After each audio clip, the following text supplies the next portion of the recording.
할렐루야. 저는 오늘 우리가 함께 합독한 이 출애굽기 4장 1절 이하에 있는 말씀을 근거로 해서 기적의 원리라고 하는 제목을 가지고 잠시 한번 하나님의 은혜의 말씀을 나누기를 원합니다. 우화 가운데 이런 이야기가 있습니다. 하루는 푸른 초원에 그 푸르른 풀밭에 한 마리의 나귀가 풀을 뜯고 있었습니다. 그런데 한가로이 풀을 뜯고 있던 그 나귀를 바라보면서 잡아먹으려고 그 풀 사이로 접근해 왔던 이리가 있었는데, 이제 이 정도면은 내가 뛰어가서 당나귀를 잡아먹을 수 있겠다 하는 거리를 측정한 다음에 이리는 쏜살같이 그 풀을 뜯고 있는 나귀를 잡아먹기 위해서 달려갔습니다. 그 순간에 나귀는 딱 뒤돌아 보니까 이리가 가까이 뛰어오는 것을 보게 되어졌고, 더 이상 그 상태에서 벗어날 수 없다라고 하는 것을 직감적으로 감지한 나귀는 갑자기 다리를 절기 시작했습니다. 그러니까 이 나귀를 잡아먹으려 했던 이리가 다리를 갑자기 절고 있는 당나귀에게 와서 그렇게 물어봅니다. 아니, 왜 다리를 절고 있느냐고 얘기를 했더니 이 나귀가 그렇게 대답을 하는 것이었어요. 내가 울타리를 뛰어넘다가 가시를 밟았더니 발에 가시가 박혀 있어서 다리를 절 수밖에 없다라고 얘기를 하면서 이리에게 나를 잡아먹으려고 하면 내 발에 있는 가시부터 먼저 뽑아내고 나를 잡아먹어야지, 만약에 가시가 있는 상태에서 나를 잡아먹는다고 하면 그 가시가 이리의 목에 가시가 되어서 목에 걸려서 이리도 죽을 것입니다. 이렇게 당나귀가 얘기하는 것이었어요. 그 말을 듣던 이리는 그럴듯한 그 말에 이해를 하면서 그 당나귀의 발바닥에 박혀있는 가시를 찾아내서 뽑아내기 위해서 그 발바닥을 들고 이리저리 살펴보게 되어졌습니다. 그때 그 순간에 당나귀는 뒷발질을 해서 이리의 얼굴을 박차게 되어졌어요. 그때 이리는 당나귀의 뒷발에 맞으면서 그 이빨들이 다 부서지게 되어졌고, 그 충격 때문에 얼마나 놀랐는지 도망을 가면서 그렇게 얘기하는 것이었어요. 그래, 내가 이빨이 다 빠져도 싸지. 아버지가 물려주었던 백정일이나 열심히 하면 좋았을 것을 의사 흉내를 내다가 이 이빨이 다 빠지고 죽을 뻔한 것, 이거 다 내 잘못이구나 하면서 죽을 힘을 위해서 달려가 버리고 말았다는 것입니다. 그러니까 이리는 아버지에게 물려준 백정일이라고 하는 것은 내가 그냥 사냥을 해서 잘 사냥에 몰입을 해서 짐승을 잡아먹으면 될 것인데, 괜히 사냥에도 집중하지 않고 의사 흉내를 내다가 이빨이 다 빠졌다라고 하는 이러한 이리의 탄식의 이야기를 들으면서 한편으로는 당나귀는 만약에 이리가 쫓아오는 것을 보고 그대로 도망을 갔다고 하면 아마 이리에게 잡혀먹을 수밖에 없었을 터인데, 이 다리를 저는 지혜를 통해서 그 목숨을 구한 것을 보게 되어지는 이 우화를 통해서 우리에게 많은 것들을 깨닫게 해 주십니다. 우리가 한 해 동안의 삶을 살아가면서 과연 여러 가지 어려운 문제도 만나고 또 슬픔의 깊은 골짜기를 지나갈 때 우리가 과연 환경적인 어려운 문제를 만날 때 어떻게 이런 문제들을 대처하고 삶을 살아왔던가 한 해를 뒤돌아보면 만감이 교차하는 여러 가지 생각들이 많이 들 것이라는 생각을 해보게 됩니다. 여러분, 성경은 야고보서를 통해서도 다른 것은 몰라도 하나님 앞에 마음껏 구하고 또 구하고 또 구해도 하나님이 주시겠다고 하는 약속이 있는데, 그것은 바로 하나님이 주시는 지혜를 통해서 하나님의 자녀들에게는 구하고 또 구하고 구한다 할지라도 지혜만큼은 후히 주시고 꾸짖지 아니한다고 말씀하고 있습니다. 우리가 어떤 문제를 만난다 할지라도 하나님의 지혜를 끊임없이 구하고 그 지혜와 더불어서 하나님이 가지고 있는 또 하나님이 자녀들에게 주시는 강하고 담대한 마음과 믿음을 통해서 우리가 하나님의 지혜와 담대함을 소유하고 또 그 담대함을 통해서 세상을 이겨나간다고 하면 어떠한 문제라 할지라도 그 문제는 문제가 될 수 없고 기적의 문을 열어가는 열쇠가 되어질 수 있다고 하는 것을 우리는 알아야 됩니다. 그리하기 위해서는 우리가 하나님을 깊이 알아가야 돼요. 지식적으로도 알아가야 되고 하나님이 주시는 계시를 통해서도 하나님을 알아갈 수 있는 삶을 살아가야 됩니다. 그래서 요한복음에 하나님 말씀 가운데 17장 3절을 보면 영생은 유일하신 하나님을 아는 것과 그가 보내신 예수 그리스도를 아는 것이라고 말씀하고 있어요. 우리가 영원할 생명을 얻는 것은 하나님을 알아가는 것이라고 말씀하고 또 그 하나님이 보내신 예수 그리스도를 알아가는 것이 영생에 이르는 길이라고 말씀하고 있습니다. 이 영생이라고 하는 개념은 죽은 이후에 영원한 생명 천국으로 가는 것뿐만이 아니고 우리가 하나님을 알아가고 예수 그리스도를 알아가면 그 구원의 시점부터 영원한 생명이 시작이 되어지고 이 땅에서도 영원한 생명의 맛보기가 시작되어지면서 놀라운 은혜와 은택의 삶을 살아갈 수 있게 되어짐을 말씀하고 있어요. 여러분, 그래서 우리가 하나님을 알아가고 예수 그리스도를 알아간다고 하는 것은 이 영적인 세계를 알아가는 것입니다. 하나님이 천지를 창조하시고 우주 만물을 만드실 때 우리는 이 땅에서 눈으로 보이는 세계만 하나님께서 만드신 것이 아니라 하나님이 눈으로 보이는 세계와 눈으로 보이지 않는 세계도 함께 만드셨다라고 하는 것을 알아야 됩니다. 이 땅에 사는 모든 사람들은 눈으로 보이는 세계로 판단하고 경험하고 인생의 길을 걸어가지만 하나님이 원래 만드신 세계는 눈으로 보이는 세계 또 눈으로 보이지 않는 세계도 만들었는데 우리의 영이 죄로 인하여 그 영적인 세계를 볼 수 없기 때문에 우리가 이 땅을 살아가면서 많은 사람들이 그 영적인 세계를 알지 못하고 태어나서 삶을 살아가다가 또 일생을 그렇게 영의 세계를 보지 못하고 죽음을 맞이하는 수많은 사람들의 인생의 길을 걸어가고 있는 모습을 발견하게 됩니다.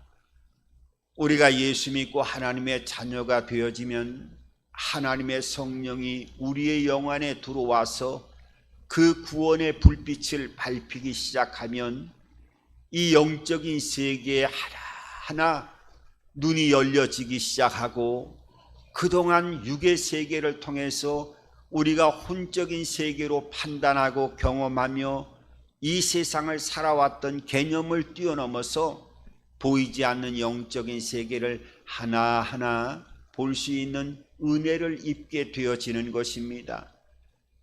그런데 이 영적인 세계도 육적인 세계도 다 원리가 있다고 하는 것을 성경은 말씀하고 있어요. 그러니까 우리가 이 육체적인 삶을 살아가는 현실의 세계에서도 또 삶을 살아가는 법칙이 있습니다. 예를 들어서 우리가 건물 10층에 올라가서 뛰어내리면 목숨이 잘못된다라고 하는 것은 아마 이 땅을 살아가는 육체의 삶을 살아가고 이 세상을 삶을 살아가는 사람은 다 느낄 수 있는 거예요.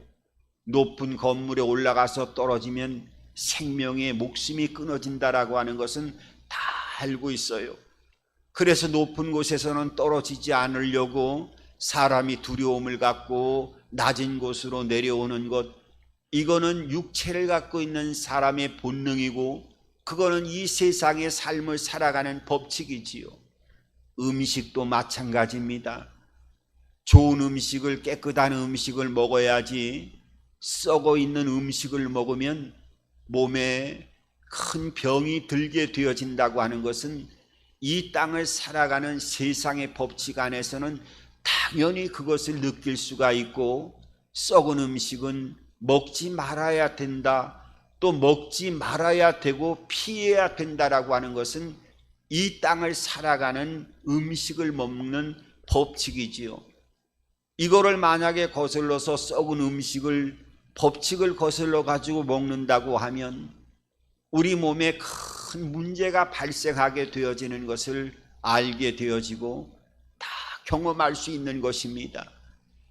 이렇게 우리가 육체를 살아가면서 이 눈으로 보이는 세계의 법칙이 있는 것처럼 보이지 않는 세계에도 영적인 법칙이 있고, 그 법칙을 거슬리게 되어지면 큰 문제가 생기는 경우도 있고, 그 법칙을 잘 이해하고 그 법칙을 잘 깨달아서 그 법칙대로 삶을 살아가게 되어진다고 하면 하나님의 큰 축복과 은혜를 날마다 삶의 현장에서 경험하고 삶을 살아갈 수 있게 되어진다고 하는 것을 이 영적인 그 놀라운 생명의 법칙을 통해서 하나님의 말씀은 우리들에게 말씀하고 있습니다. 왜냐하면 예수님께서도 이 하나님의 말씀을 영이라고 말씀하셨어요. 그러니까 영적인 세계의 모든 법칙과 비밀을 이 하나님의 말씀을 통해서 우리들에게 보여주고 있는데, 오늘 우리의 이 출애굽기 4장에 있는 말씀처럼 기적의 원리라고 하는 오늘 이 말씀을 가지고, 제목을 가지고 하나님의 말씀을 나누고 있는데, 바로 이 출애굽기 4장에 있는 이 한 본문의 말씀도 하나님의 이 영적인 법칙을 통해서 기적을 일으키기 위해서는 어떠한 원리가 작용이 되어지고 있다고 하는 것을 알게 되어지는데, 오늘 하나님은 모세가 들고 있는 지팡이를 가지고 뭐라고 오늘 말씀하고 있습니까? 내가 손에 들고 있는 지팡이를 던지라고 말씀하고 있습니다. 그러니까 그 지팡이를 던지는 것까지는 순종하면서 던졌는데, 그 다음에 하나님께서는 모세를 통해서 뭐라고 말씀하느냐 하면 뱀의 꼬리를 잡으라고 말씀하고 있어요. 여러분, 그랬더니 오늘 이 꼬리를 잡았나요? 잡지 않았나요? 오늘 꼬리를 잡는 모습을 보게 되어져요. 그러니까 다시 그 뱀이 지팡이로 변하는 모습을 오늘 본문의 성경은 우리들에게 말씀하고 있습니다. 그런데 우리가 생각할 때 뱀이라고 하는 것은 뱀을 잡을 때 머리를 잡아야 되는 것이지, 만약에 뱀을 잡을 때, 독사를 잡을 때 꼬리를 잡는다라고 하는 것은 뱀이 사람을 물게 되어진다라고 하는 것을 누구보다도 잘 알고 있었던 사람이 바로 모세였습니다. 모세는 광야의 40년 동안에 그 광야에서 다니는 독사들을 수없이 많이 보아왔고, 뱀의 습성을 누구보다도 잘 알고 있었던 사람이 바로 모세였습니다. 그런데 만약에 하나님이 모세에게 그 뱀으로 꿈틀거리는 독사를 머리를 잡아야 된다라고 말씀하셨으면 이해가 될 터인데, 하나님, 내가 뱀의 꼬리를 어떻게 잡을 수 있겠습니까? 뱀의 꼬리를 잡으면 저 뱀이 나를 물게 되어질 터인데, 그러면서 하나님 앞에 순종하지 않았다라고 하면 여러분, 어떤 모습으로 이 뱀이 변하게 되어졌을까요? 여러분, 오늘 여기에 이 꼬리를 잡는 모습을 통해서 모세의 하나님 앞에 이해할 수 없는 부분이 있다 할지라도 뱀에 물릴 각오를 하고 꼬리를 잡는 이 모세의 순종의 모습을 통해서 하나님은 기적의 역사를 행하시는 놀라운 은혜를 베풀어 주시는 모습을 발견하게 되어집니다. 여러분, 기적의 문을 열어가는 영적인 원리는 어떤 한 법칙을 우리들에게 보여주고 있는데, 바로 그것은 오늘 본문을 통해서 말씀하고 있는 순종이라고 하는 법칙을 통해서 이 기적이 움직일 수 있는, 작동할 수 있는 원리가 작용이 되어진다라고 하는 것을 이 영적인 세계의 하나님의 교과서인 말씀을 통해서 우리들에게 보여주고 있습니다. 이스라엘 백성들이 그 광야의 훈련을 마치고 가나안 땅으로 들어갔을 때 초롱성 같은 여리고성을 만났을 때에도 하나님이 이스라엘 백성들에게 다른 것을 요구하지 않았어요. 그 초롱성 같은 그 성을 무너뜨릴 때 사람의 다른 방법을 요구한 것이 아니라, 너희 이스라엘 백성들은 하루에 한 번씩 6째 날까지는 성을 한 번씩 돌고 마지막 7째 날에는 7번 돈 다음에 함성을 울리고 양각 나팔을 부르라고 하나님께서 말씀하셨지요. 그때 이 성을 돌라고 한 것은 이스라엘 백성들의 입장에서도 도저히 이해하고 납득할 수가 없는 부분이었지만은, 성을 하루에 한 번씩 6째 날까지는 순종하며 돌고 7째 날은 한 번도 아니고 그동안 행하지 않았던 7번을 7째 날에 돌고 양각 나팔을 불 때 그 초롱성 같은 여리고성이 무너지는 모습을 우리들에게 보여주고 있습니다. 이것은 순종의 모습을 통해서 하나님의 기적의 문이 열려진다라고 하는 것을 보여주고 있고, 성경은 사건을 통해서 순종할 때 하나님의 손길이 어떤 역사를 통해서 펼쳐진다라고 하는 것은 여러 모습을 보여주고 있어요.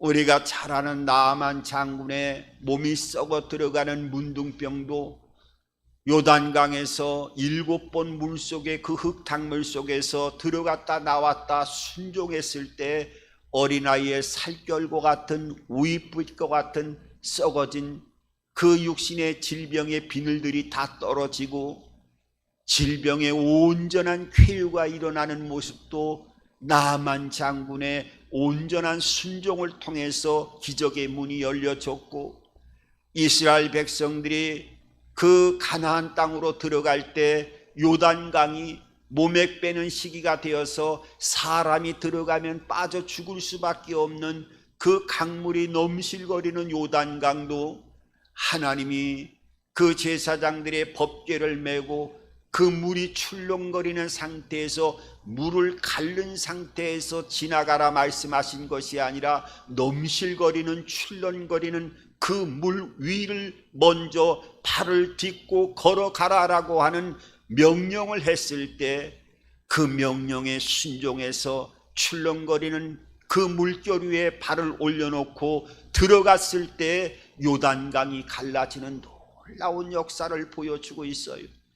그러니까 어떻게 보면은 하나님의 기적의 문을 열어가는 놀라운 영적인 원리는 순종이라고 하는 법칙을 통해서 이 역사들이 행하여지게 되어지는데, 물론 우리가 순종을 하게 되어지면 기적의 문이 열려진다라고 하는 것을 하나님 말씀을 통해서 이해할 수 있는 부분들이 나타난다 할지라도 그 순종을 통해서 바로바로 기적의 역사들이 나타난다라고 하면 순종을 못할 사람들이 어디 있겠습니까? 여러분 한번 생각을 해보십시오.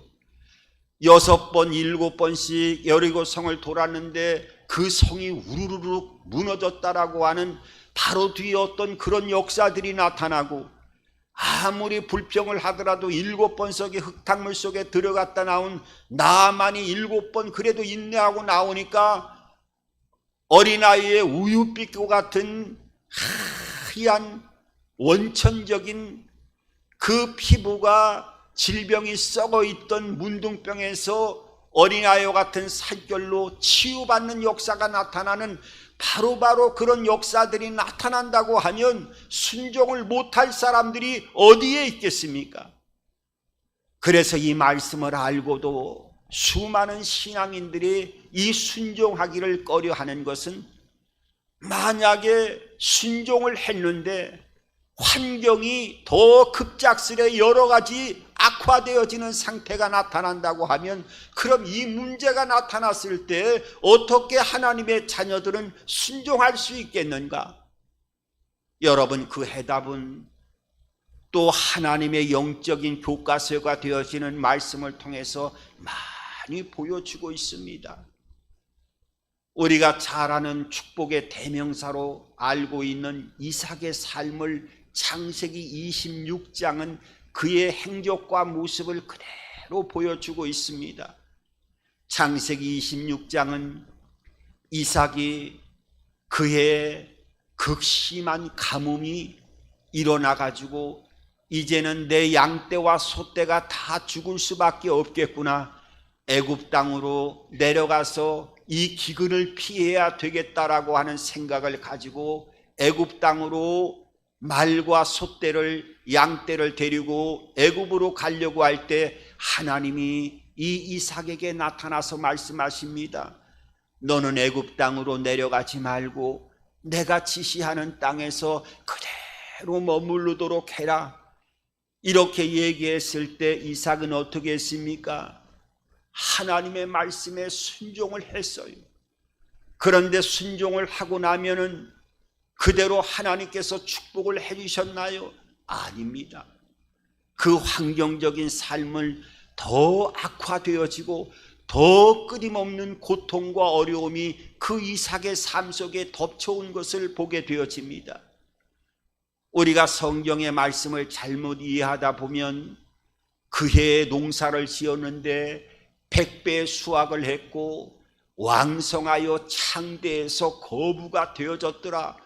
이 축복의 말씀만 우리가 받아들여 가지고 하나님 앞에 순종을 했더니 이런 엄청난 은혜와 복을 받았다라고 하는 그 축복에만 초점을 맞추지만은 현실적으로 그 이삭이 일어났던 시간부터 순종하면서 100배의 수확을 결실할 때까지의 그 삶의 시간표를 바라보게 되어지면 오히려 그 순종했을 때부터 그 환경은 더 악화되어지고 더 고통스러운 삶으로 펼쳐지는 것을 보게 되어집니다.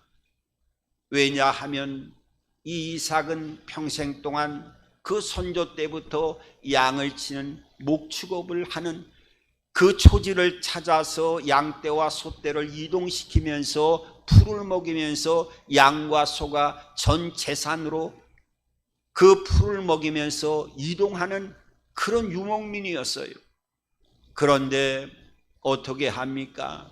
이 그랄 땅에 머물라고 하나님이 지시하니까 이 땅에서 생존을 하려고 하면 그들이 하고 있는 그 곡식을 땅에다가 심어서 농사를 지어야 되는데 농사를 짓는 일에는 전무한 일을 했던 사람이 이삭이었어요.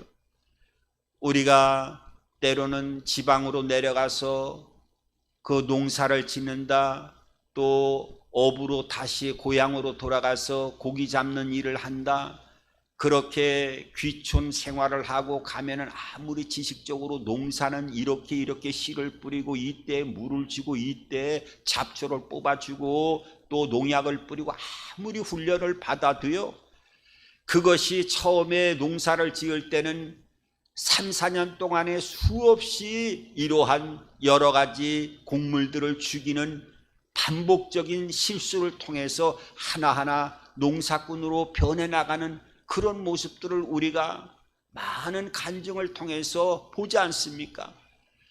이 이삭은 농사를 지으면서 자기하고는 관련이 없는, 경험이 없는 농사를 지으면서 생존의 삶을 시작했는데, 여러분 농사를 통해서 나름대로 곡식을 거두려고 하면 그것이 하루 이틀 있다가 곡식이 거둬주겠어요?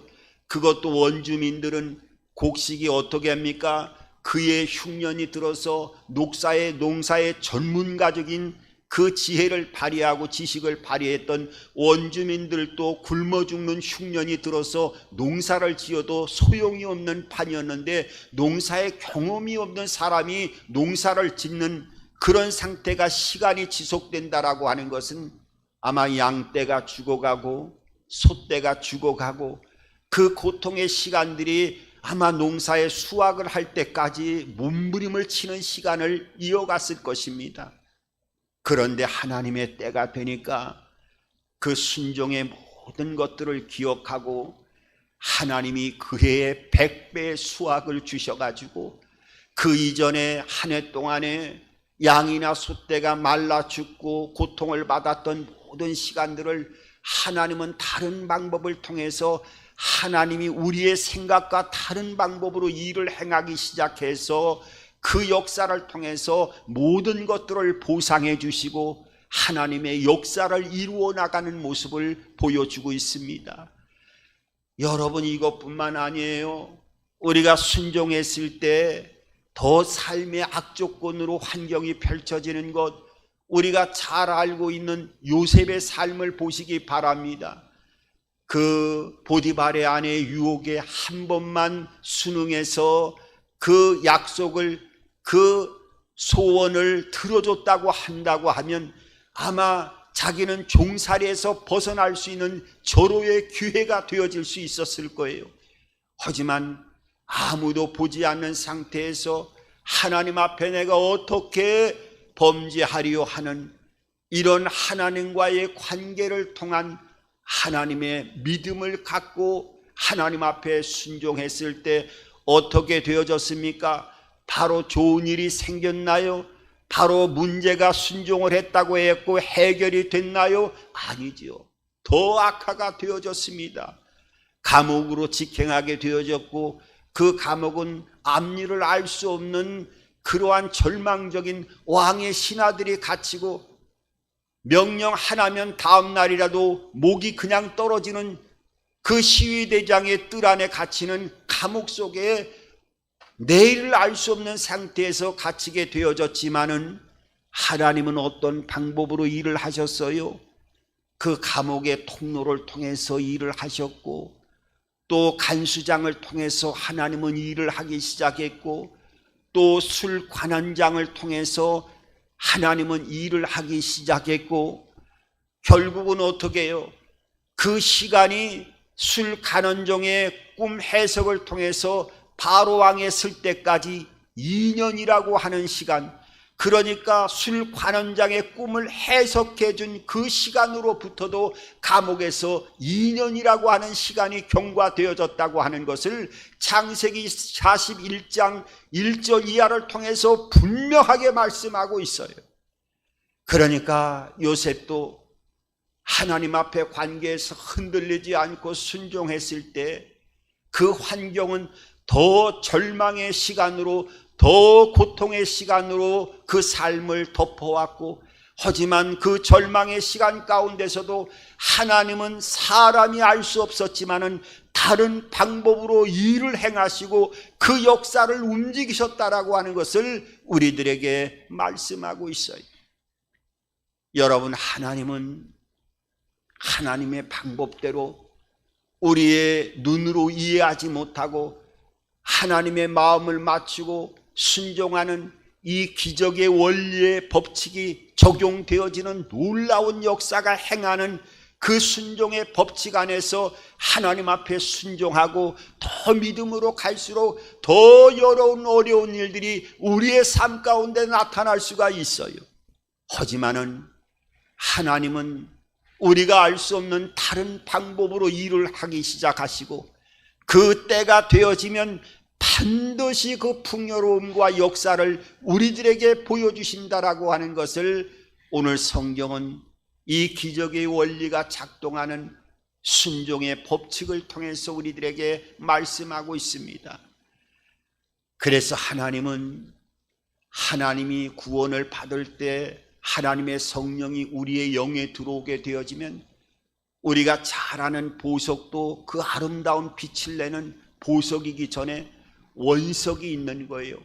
다이아몬드를 깎기 전에 그 다이아몬드를 품고 있는 때로는 찌꺼기도 있고 돌도 있고 함께 있는 큰 원석이 우리의 영에 들어가게 되어지는 거예요. 이게 성령이 들어오는 거지요. 성령이 들어오면 다이아몬드 원석이 내 안에 들어왔으니까 그 전과 같은 육신의 삶을 쫓아가기에 또 다른 영적인 변화가 나타나게 되어지고 기쁨과 감사의 삶을 살아가고 때로는 기도하면 응답되어지는 이런 일반적인 성령이 내주하게 되어지는 구원받은 자녀로서의 놀라운 변화와 역사가 나타나기 시작하는 것은 우리 믿는 자들에게, 성령이 내주하는 자들에게는 거의 동일시 나타나는 그런 현상입니다. 하지만은 그 다이아몬드의 원석을 깎고 또 다듬고 아주 투명한 다이아몬드의 진정한 아름다운 다이아몬드로 원석을 깎아내어서 진정한 다이아몬드로 나타내기 위해서는 하나님이 그 성령의 역사를 드러내고 성령의 나타냄을 드러내기 위해서 은사를 주시고 그 권능이 특별하게 나타나기 위해서는 그 다이아몬드 원석이 되어지는 성령의 강력한 능력이 드러날 수 있도록 훈련시키고 인도하시는 모습을 보게 됩니다. 그래서 하나님의 귀하게 쓰이는 사람은 더 깊이 기도하게 되어져서 영적인 세계를, 그 하늘의 비밀을 알게 하는 천국 열쇠와 음부의 권세가 이기지 못하는 놀라운 영적인 비밀을 더욱더 영적인 생활을 통해서, 기도의 삶을 통해서 알아가게 하시고, 그 알아감을 통해서 성령의 말씀인가 또는 내 자신의 말인가 때로는 사탄의 음성인가 분별할 수 있는 분별력을 계속해서 훈련시켜 나가면서 때로는 그 이후에 순종의 삶을 살아가게 하면서 믿음으로 선포할 때 그 역사들이 강력하게 나타나는 이 영적인 기적을 일으키는 비밀한 원리를 성경은 수많은 사건들을 통해서 우리들에게 말씀하고 있습니다. 여러분, 오늘 우리가 다시 한번 이 한 해를 이제 저물어가는 12월의 한복판에 서 있습니다. 우리가 예수 믿고 하나님의 자녀가 되어졌음에도 때로는 믿음 생활 열심히 하고 주님 앞에 몸들여 물질들여 또 기도 생활을 하면서 하나님 앞에 순종하고 나가는데도 어려운 문제가 더 환경 가운데 얽히고 설켜 있는 꼬여 있는 문제가 있다고 하면 여러분 절대로 낙심하지 마시기 바랍니다. 이 기적의 원리를 다루고 있는 영적인 모든 하나님의 역사가 함께하고 있는 이 성경의 사건들을 통해서 더 악화된 여러 환경이 있다 할지라도 하나님은 다른 방법으로 일을 하고 계시고 쉬지 않고 그 역사를 행하시다가 때가 되어지면 그 영광을 반드시 드러내시는 분이라고 하는 것을 절대로 잊지 마시고 오늘도 그 믿음 안에서 한 해를 잘 마무리하시고 또 새해를 소망과 또 하나님의 은혜와 사랑 안에서 벅차게 기대하면서 한 해를 맞이할 수 있는, 마무리할 수 있는 이 12월 한 달이 되어지기를, 남은 시간이 되기를 주님의 이름으로 부탁하고 축원드립니다.